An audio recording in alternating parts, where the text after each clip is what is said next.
राधे राधे भक्तों। कार्तिक माह में लक्ष्मी नारायण और तुलसी के पौधे की पूजा करना बहुत शुभ माना जाता है। मासिक कृष्ण पक्ष और शुक्ल पक्ष की एकादशियां भगवान विष्णु और देवी लक्ष्मी की पूजा के लिए बहुत खास होती है। धार्मिक मान्यता है कि इस दिन पूजा पाठ और व्रत करने से शुभ फल की प्राप्ति होती है। साधक सभी चिंताओं और कष्टों से मुक्त हो जाता है। इस साल पंचांग में भी तारीखों के घटने बढ़ने की वजह से मतभेद है। दिवाली की तारीख को लेकर पंचांगों में भी मतभेद है। आइए जानते हैं कि किस दिन रमा एकादशी का व्रत होगा और उस दिन हमें कौन कौन से कार्य करने से शुभ फल की प्राप्ति होगी। दीर्घ पंचांग के अनुसार एकादशी तिथि 27 अक्टूबर 2024 को सुबह 7:15 पर शुरू होगी और 28 अक्टूबर 2024 को सुबह 8:40 पर समाप्त होगी।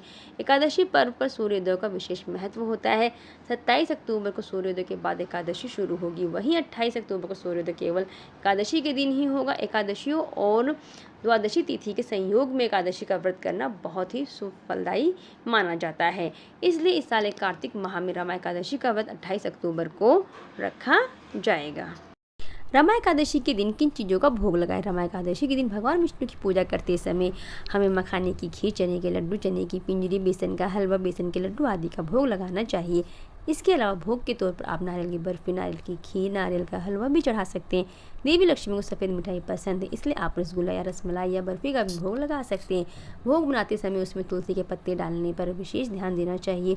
ऐसा करने से भगवान विष्णु प्रसन्न होते हैं और आपकी सभी मनोकामनाएं पूरी होती है। रमा एकादशी पर भूल कर भी ना करें ये कार्य। रमा एकादशी के दिन झूठ ना बोले, किसी का दिल ना दुखाएं, क्रोध ना करें।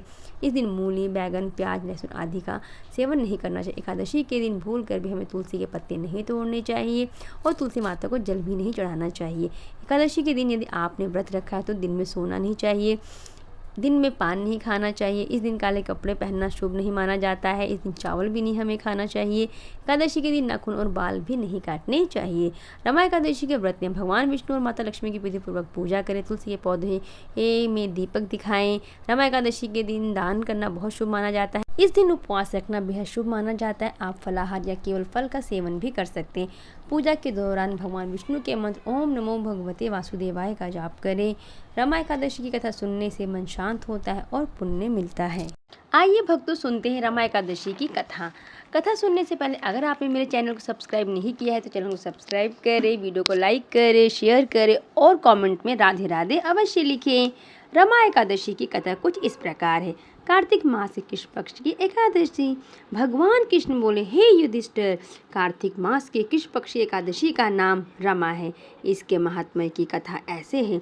एक मुचकुंद नामक राजा सत्यवादी और विष्णु जी का भक्त था। उसकी कन्या का नाम चंद्रभागा था।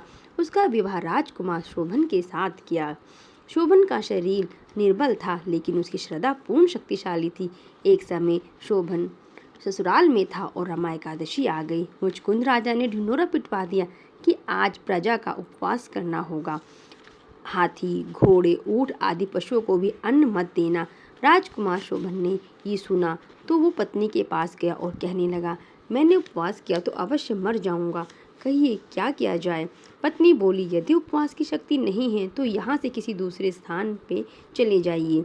शोभन ने उत्तर दिया, यह बात निश्चित है कि मेरे शरीर में उपवास की शक्ति नहीं है, परंतु श्रद्धा भक्ति मेरे मन में पूर्ण है। मनो इच्छा से ये शिक्षा दे रही है कि चाहे शरीर छूट जाए व्रत को ना तोड़ूंगा। अतः उसने रमा एकादशी का व्रत किया। भूखा प्यासा रहकर दिन को व्यतीत किया। कष्ट पाकर रात्रि को भी जागरण करके निकाल दिया। प्रातः होने से पहले ही प्राण त्याग दिए। व्रत के प्रभाव से उसे इंद्राचल पर्वत पर रत्न जटित उत्तम नगर प्राप्त हुआ। शोभन यहाँ इंद्र के समान आनंद लेने लगा। गंधर्व और अप्सरा उसकी स्तुति किया करती थी। एक समय मुचकुंद नांगर का रहने वाला एक ब्राह्मण सोम शर्मा तीर्थ करने को घर से निकला। घूमता घूमता उसी नगरी में पहुंचा जहाँ राजा मुचकुंद का दामाद स्वर्ग भोग रहा था। उसने जाकर पूछा, किस प्रभाव से ये उत्तम नगर आपको प्राप्त हुआ है? कौन से पुण्य का फल प्रकट हुआ है? शोभन ने उत्तर दिया, ये सब प्रभाव रमा एकादशी का है। मेरे जन्मों के अनंत पाप नष्ट हो गए और यह अनुपम नगर प्राप्त हुआ। परंतु ये नगर अध्रुव है। ध्रुव बनाने की शक्ति एक मेरी पत्नी में ही है, अतः उसे शुभ संदेश अवश्य देना। ब्राह्मण ने घर आकर चंद्रभागा से सब समाचार कहा और उसे इंद्राचल पर्वत पर मुनि वामदेव के आश्रम में ले गया। मुनि ने चंद्रभागा को मंत्रों द्वारा अभिषेक किया वह दिव्य शरीर धारण कर पति के पास चली गई। पति को कहने लगी, मैं जन्म से एकादशी का व्रत करती रही हूँ, उसके प्रभाव से तेरा अनुपम नगर ध्रुव लोक के समान अचल रहेगा। इस महात्म्य की कथा सुनने से भी विष्णु लोक की प्राप्ति होती है। तो बोले भगवान विष्णु की जय। श्रीमन नारायण नारायण नारायण भजमन नारायण नारायण नारायण। भक्तों, वीडियो को जरूर लाइक करें, शेयर करें और चैनल को सब्सक्राइब करें। राधे राधे, हरि बोल।